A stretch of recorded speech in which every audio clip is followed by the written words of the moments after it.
ከታሪኮች ሁሉ ውብ የሆነው የፍቅር ህመም የታከለበት ታሪክ ነው። የነቢይ ያዕቁብና ዩሱፍን ዓለይሂ ሰላም ታሪክ አስተዋል። አላህ ለነቢያችን ሰለላሁ ዐለይሂ ወሰለም በርካታ ታሪኮችን ነግሯቸው ሲያበቃ ያዕቁብ በዩሱፍ ውበት መራቅ የታመሙበት፣ ዙለይኻ በዚህ ውበት የተፈተነችበት የባከነችበትን ታሪክ ያ መሐመድ ነሕኑ ነቁሱ ዐለይከ አሕሰነል ቀሰስ የታሪኮች ሁሉ ውብ ሆኖ ተጠራ። የነቢያት ሃይማኖት ምሰሶ ፍቅር፣ ናፍቆት ነው። አባታችን አደም ዓለይሂ ሰላም ከመላእክቶች ጨፌ ከጀነቱ ዓለም ከወጡ በኋላ የ300 ዓመት የሐዘን ለቅሶ አላቸው። ዳውድ ዓለይሂ ሰላም በመዝሙራቸው የፍቅር ስቃይ ሲቃ ይሰማል። ያዕቁብ ስለ ያዕቁብ ምን አሳወቀ? አሂን ለም የድሪ መልዓዛቡ ፉአዱን ለም የዙቅ ጣዕመ ፉርቀቲል አሕባቢ ከወዳጅ መለየት ያለውን ህመም ያልቀመሰች ልብ የፍቅርን ቅጣት አታውቅም። ዩሱፍ ከተለያቸው በኋላ ለ80 ዓመታት የሰላም እንቅልፍ አልተኙም። በሙሐመዲ ጀማል የተቀባው የዩሱፍ ጀማል በሌቱ የውበቱ ጠይፍ እየዘየራቸው የሩቅ ታማሚ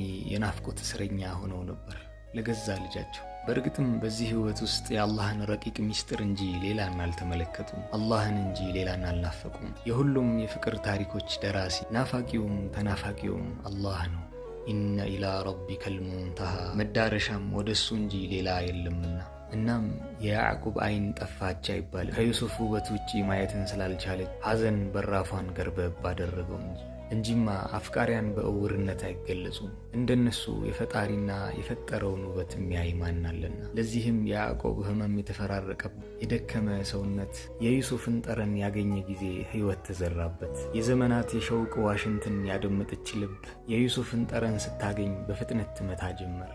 ኢኒ ለአጂዱ ሪሐ ዩሱፍ ሐመልቱሙኒ ዐላ ضዕፊ ቢፍርቀቲኩም ማ ለይሰ የሕሚሉሁ ሰህሉን ወላ ጀበሉ እናንተን በመለየቴ ከነ ድካሚ ተራራው የማይችለውን ስቃይ አሸከማችሁኝ። ኢዛ ሸምምቱ ነሲመን ሚን ዲያሪኩም ፈቀድቱ ዐቅሊ ከአኒ ሻሪቡን ሰሚሉ ከወደ እናንተ በኩል ያለችው ንፋስ ወደ እኔ ስትመጣ ያሸተትኳት ጊዜ ዐቅሊን አጣሁኝ፣ አስካሪን መጠጥ የጠጣሁም እመስላለሁ።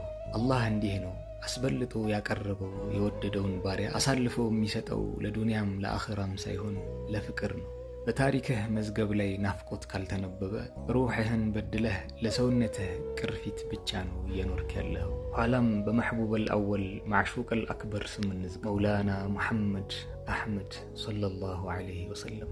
ያዕቁብ ዓለይሂ ሰላምና እሜቴ ዙለይኻ የነቢያችንን ሰለላሁ ዐለይሂ ወሰለም የፍቅር ሸንጎ ሲሳተፉ ናፍቆትን ከአሊፍ ሊማሩ አንገታቸውን ይደፋሉ። የዩሱፍ ዓለይሂ ሰላም ድንቅ የውበት ጨረቃ የሐቢቢል መውላ የሙሐመድ የውበት ፀሐይ ስትወጣ አፈራ ትደበቃለች። ልባችንን ከሱ ጀማል ውጭ የጾመች ያድርጋት። አሚን። አላሁመ ሰሊ ዐላ ዘይኒል ውጁድ